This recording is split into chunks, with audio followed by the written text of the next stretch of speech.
Christmas came early on March 26th. We got NFL over-unders out of nowhere. It almost felt too early, but FanDuel, our friends, dropped them. And we're going to do a little Malcolm Gladwell blink test. So I've done no research. I don't know what the schedule, like who's playing whose divisions. I went through it and I wrote down the ones that just jumped out at me one way or the other, where I went, oh, that seems low, or oh, that seems a little high. And I just wrote those teams down. So I'm going to go through the ones I had. And then if I missed anything, you tell me what you love. But I had two categories. Okay. So I have my favorites, which we'll get to at the end. And then I wrote down 9 teams that had jumped out to me. And my instinct was, I want to put money on that. But it was like, hold on, do some more research. Just the 9 teams that just seemed too high or too low. Number 1, Atlanta, 9.5. They were 7-10 last year. And Kirk Cousins and Raheem Morris are going to be the two big changes, right? New coach, Kirk Cousins coming off Achilles surgery. It's like, well, that's worth 3 wins. Is it? Are we sure that's worth 3 wins? Because my instinct when I saw that was like under. They're not going 10-7. What did you think when you saw that one? So I don't want to touch this one at all because I think it's priced properly. You're looking at a team who was 12th in adjusted games lost due to injury. And that's a metric that I look at heavily. Were you healthy last year? Were you not healthy? Teams who are healthy, they tend to regress to the mean and vice versa. And then I also look at their Pythagorean expectation. They won 7 games. They were expected to win 7 games. So I think a lot of people are going to look at this and say, Desmond Ridder, he was so hard. So Desmond Ridder to Cousins, that's 3 wins. Or that's what people will say. Plus Arthur Smith to Raheem Morris, that's ruined. All right, we talked about them too much. So blink test, your stay away. I'm shading toward under. Next one for me was Buffalo under 10.5. They were 11-6 last year. And they've lost some people in free agency. And my instinct just immediately was 11-6 seems ambitious. But I just don't know. I'm tired of losing money on Josh Allen. So it's probably a stay away, but I was like leaning under. What do you have? Well, I mean, you look at the last 4 seasons. Well, the last 4 seasons, 11 wins, 13 wins, 11 wins, 13 wins. So if you have a top tier quarterback, you're typically in that area. But I do think the division is better. You're going to have Aaron Rodgers, regardless of what people think of him. The Jets have given the Buffalo Bills problems. You got to deal with them. You got to deal with the Dolphins. I think the Patriots are going to be a lot better. So I wouldn't be looking to play this over at all. Okay. Houston over 8.5. They're 10-7 last year. Young team, getting better. So you like that one? All right, I'm all in on Houston.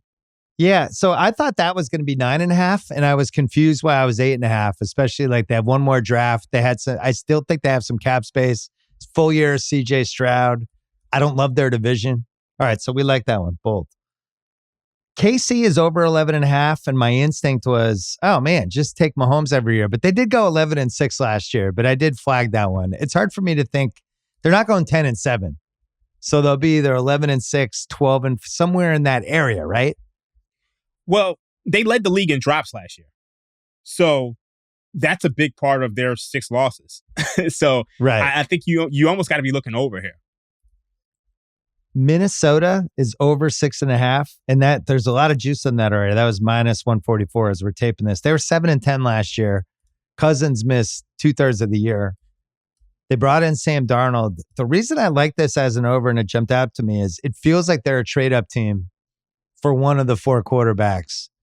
And let's say they get Jaden Daniels. Let's say they move up to the Pat spot of number 3, or even if, let's say, Jaden Daniels falls to number 4 and do a flip with Arizona and they're bringing in Jaden Daniels right away. 7-10 seems fair for them. What'd you have for that one? This is one I got to do a little bit more research on. To me, your blink was stay away.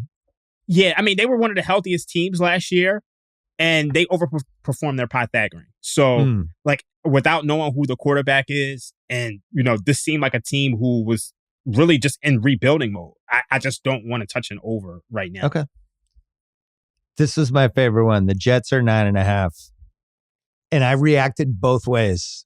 The over is plus 116 and the under is minus 142. And initially I was like, 9.5, that's too low. And then I was like, 9.5, that's way too high. And then I was like, stay away. Did you lean either way on that one? I would lean towards the over. I just think their quarterback play was just so bad last year. Right. That it's 3 wins. They were 7-10 last year. Yeah, I would definitely lean towards the over here. So you think Rodgers in the place of all the crap they had last year, assuming he's healthy. Mike Williams added to the wide receiver. Left tackle, Tyron Smith. Number 10 pick, possibly a weapon. Maybe it's a tackle. Maybe it's Brock Bowers. Maybe it's another receiver. And the division's probably worse, except for the Pats. Yeah, they won 7 games in each of the last 2 seasons, and they had like total crap at quarterback. So I think Rodgers, I'm still giving Rodgers the respect. He can put up a 94 Joe Montana season. Counter to that one is Robert Saleh. Are we sure he can ever win 10 games? Have we seen one thing from that dude that makes us think he's a 10-win coach? That's why I put it in this category. Just quickly, I know you're in Philly. Philly, the 10.5 is perfect. They were 11-6 last year. I lean toward under because I think they're going to be worse. And I think them going 11-6 would kind of be surprising, but I need to research that one more. Did you have a lean on that? So this is tough for me because I do think there's a little bit of value on the Eagles to, possibly go to the Super Bowl. To go over. Okay. Yeah. I mean, I'm worried about the offensive line. I mean, you got a Hall of Famer retiring. So I'm worried about that. But I just think when you get rid of Brian Johnson, he was just so bad at offensive coordinator last year. I think you bring in, this is a team who was 10-1 last year, and then the wheels completely fell off. So I have trouble believing that the second half of the season was real. I think it's somewhere in the middle. So I would probably lean towards the over. That's why I had it in a not sure group.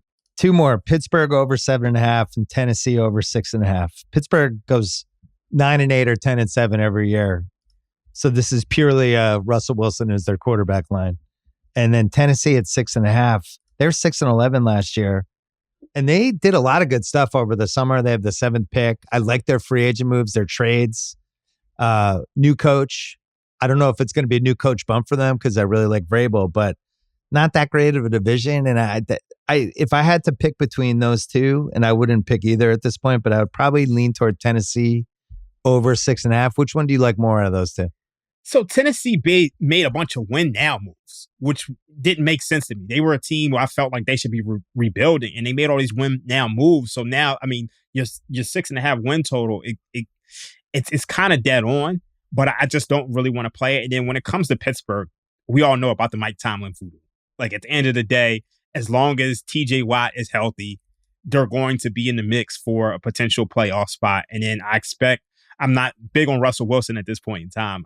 I think he's pretty washed, but Mike Tomlin has shown that he could win games with whoever's back there. And he's probably going to be the best quarterback they've had since the old Big Ben. So you never really want to go under on a Pittsburgh win total. And I'm the guy who typically likes to play unders more than anything else. Yeah, my thing is that if they can't hit the over on this, he's probably not the coach in a year, right? That'll be it. If he goes 7-10, 6-11, that's probably a wrap. He probably leaves. All right. I have 4 favorites. But let's go to you. What was your favorite? Blink test. What was your favorite one? The one that jumped out the most to you? Arizona Cardinals over 6.5 wins. I have it. Yeah. I mean, 29th in adjusted games lost. Gannon has proven that he's a great head coach. And then you have a whole season of Kyler Murray. So you have those 3 factors. Wait, there's another factor. How about the 4th pick in the draft? Oh, yeah. And that too. So I just think there's so many things going for this team that, that's a dead nuts over to me. Division's worse, right? So Rams are at least going sideways and maybe down. No Aaron Donald. Seattle, maybe sideways. San Francisco, especially if they trade Ayuk. I don't think they'll be better next year. It's a nice spot for them. I also really like the way Arizona played. We were talking about it. You guys were talking about it on the Wise Guys show. In general, we were all kind of jumping on them down the stretch because they're pretty frisky. All right, so I had that one too. There's juice on that already. That's -128. That was also one of my 4 favorites. Did you have anything else? So, I'm gonna let you go. I'm still looking at some of these. So this was more than a blink test. I had to put this in the group. It was my least favorite of these 4, but Green Bay over 9.5. when they were 9-8 last year with a young team that really got better as the year went along. Now one more draft. I don't really feel like they had any like dramatic losses that made me too nervous. I like a full year of love. And 10-7, 11-6 seems reasonable. I'd be surprised. Over 9.5 means they'd have to just go 9-8 again. How are they not one win better than they were last year? So that one jumped out to me. I can definitely see that one. I need to look at their schedule. I think that's the one thing that's holding me back. Like I mentioned before, I'm all in on Houston. Like that's one that I'm like one of my favorites. I already like placed a bet on them to, I love Houston. I just think they made like one of the biggest market inefficiencies in the NFL is a quarterback, a star quarterback on a rookie deal. Like look at all the guys they signed: Dalton Schultz, Daniel Hunter, Danico Autry, like Jeff Okudah. Like that team is stacked. So I'm all in on all of it. I mean, I'm on CJ Stroud to win MVP. I'm on Houston to win a division. Like any way I can get Houston, I'm buying in. I like it. My second favorite one. You're not going to like this. You know where I'm going. Where are you going? The Dallas Cowboys under 10.5. They were 12-5 last year. Mm-hmm. You basically sat out free agency. I don't see it. I don't see how the Cowboys are like an actual contender this year. Plus, you brought McCarthy back for reasons that remain unclear. You're paying your best players, I think, are going to be pretty expensive. And even the stuff Jerry Jones says about like, I don't know, we're going to have to work around the fringes. Like their whole attitude this year, it just kind of seems like they're like, I don't want to say it's a transition year, but it's definitely not a typical Cowboys. We're going all in. We are here to win the Super Bowl. It doesn't have that vibe this year. So are they 10-7? Yeah, but at the under was appetizing to me, and there's action on it. It's -130. So when it comes to win totals of 10 or more, since 2000, they've only gone over 46% of the time. So if you just blindly just look at those win totals of 10.5 or more and start looking under, I think you're in almost fading the public. Yeah, like I think you're in a good position. Now, when it comes to this Cowboys team, I definitely agree with you. Like I don't know what they're going to do in the draft. It doesn't seem like they have it together at running back position. Like this could be the last season. Do they have a running back? Who's your running back? I don't know at this point. We should mention Raheem's a Cowboys fan. That's why I said who's your running back. Is he running back the little guy? That's like the only running back on the roster, right? Yeah, I mean, Pollard went to Tennessee. We just don't know. And this could be the last season of Dak in Dallas because who knows if they're going to pay him next year. So it's just, I don't see, I think the division is a little better. So yeah, I would definitely lean under here. Well, that leads to my favorite of the whole thing. Washington, over 6.5, -142. There's been some action already. They're 4-13 last year. Upgrading from Ron Rivera to Dan Quinn. I don't think Dan Quinn is Vince Lombardi, but I know he's better than Ron Rivera, right? They have, I think, 6 picks in the top 100. They're definitely going to get a quarterback right away out of the draft at number 2.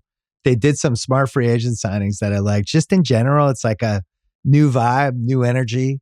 And I think the division's worse. I think you think Philly might be better, but I also think there's a scenario where they might be worse. I know Dallas is going to be worse. And the Giants, the Danny Dimes contract just feels like it's going to handicap them. Plus, they lost Saquon. Can they go 7-10? Come on. I can see that. I can definitely see that. I can see that with Washington. I can. All right, I thought you'd be more excited. That's my favorite pick. Actually, I got one that I like. Okay. I'm going to go to your team. I'm going to go to New England Patriots. Over or under? I'm going to go over. Oh, no. Okay, make the case. Okay, look, you got a new head coach, and we all love Belichick. He's one of the greatest of all time, but I do think his message is worn thin. So you got a head coach who's, more suited towards millennials. You get rid of Mac Jones. How many games did he cost you guys last year? That's a big step up right there. Yeah. So, you look at this team, go through the games.